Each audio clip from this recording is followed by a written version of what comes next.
शांति। आज 24/5/2024 24 मई 2024। मीठे बाबा के मधुर मुरली का मुख्य सार है। मीठे बच्चे, देही अभिमानी परमात्मा शिव बाबा तुम्हें देही अभिमानी भव का पाठ पढ़ाते हैं। जो स्वयं निराकार हैं और तुम्हें भी निराकारी भव का पाठ पढ़ाते हैं।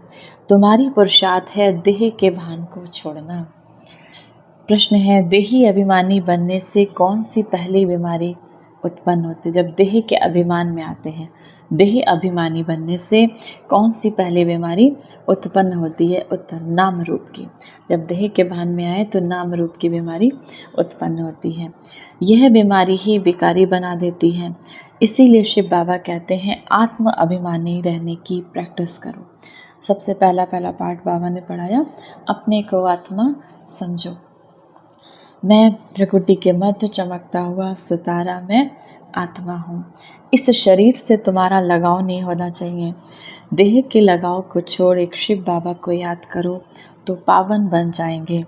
शिव बाबा तुम्हें जीवन बंध से जीवन मुक्त बनने की युक्ति बताते हैं। यही पढ़ाई है।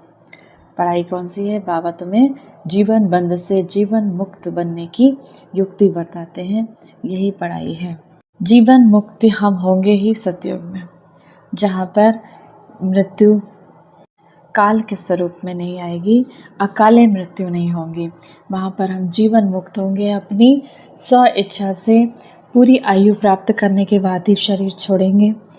आत्माएं 16 कला संपन्न होंगी, जहाँ सुख ही सुख होगा। तो वह हमारी अवस्था जीवन मुक्त होने की है।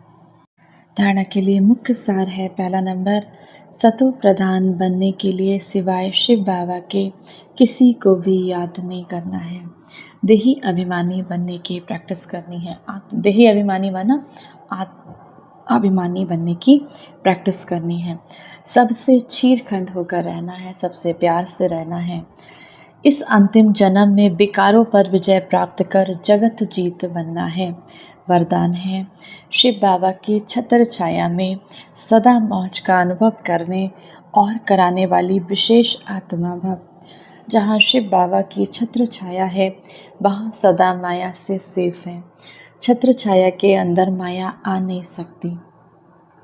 मेहनत से स्वतः दूर हो जाएंगे, मौज में रहेंगे, क्योंकि मेहनत मौज का अनुभव करने नहीं देती।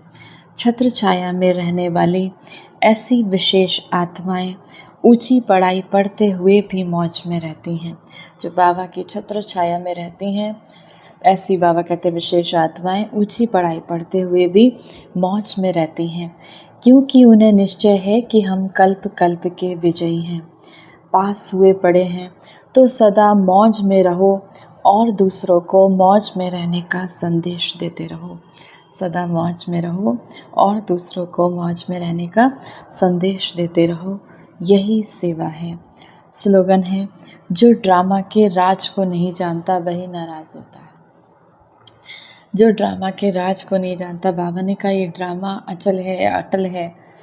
इस ड्रामे में जो भी सीन चल रहा है वो एक्यूरेट है। सब अपना अपना पार्ट एक्यूरेट निभा रहे हैं। तो ये ड्रामा अटल है, अचल है। तो जो ड्रामे के राज को जानता है वही कभी नाराज नहीं होता। वो जानता है जो कल्प पहले हुआ वो अभी भी हो रहा है।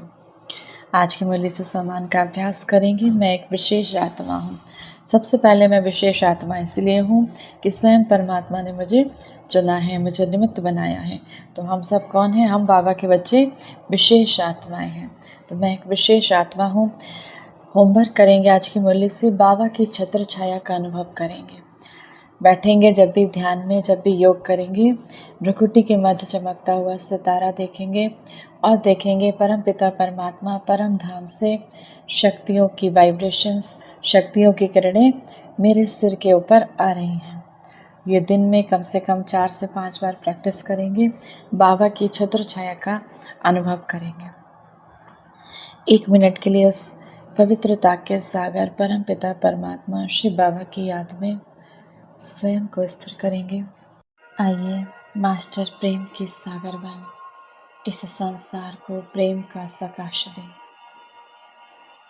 परम धाम से, परमात्मा शिव से प्रेम का दिव्य प्रकाश मुझ आत्मा में समाता जा रहा है। मैं आत्मा मास्टर प्रेम की सागर बन गई, प्रेम स्वरूप बन गई।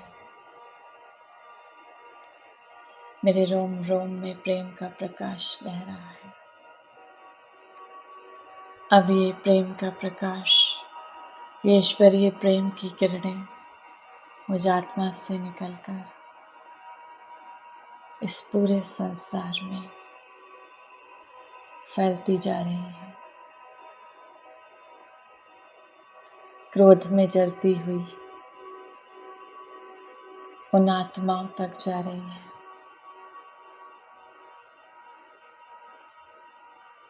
वो आत्माएं प्रेम से भरपूर हो गई।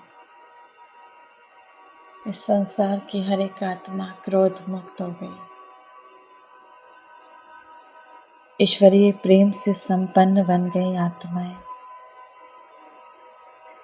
पावन बनती जा रही हैं, प्रेममय हो गई।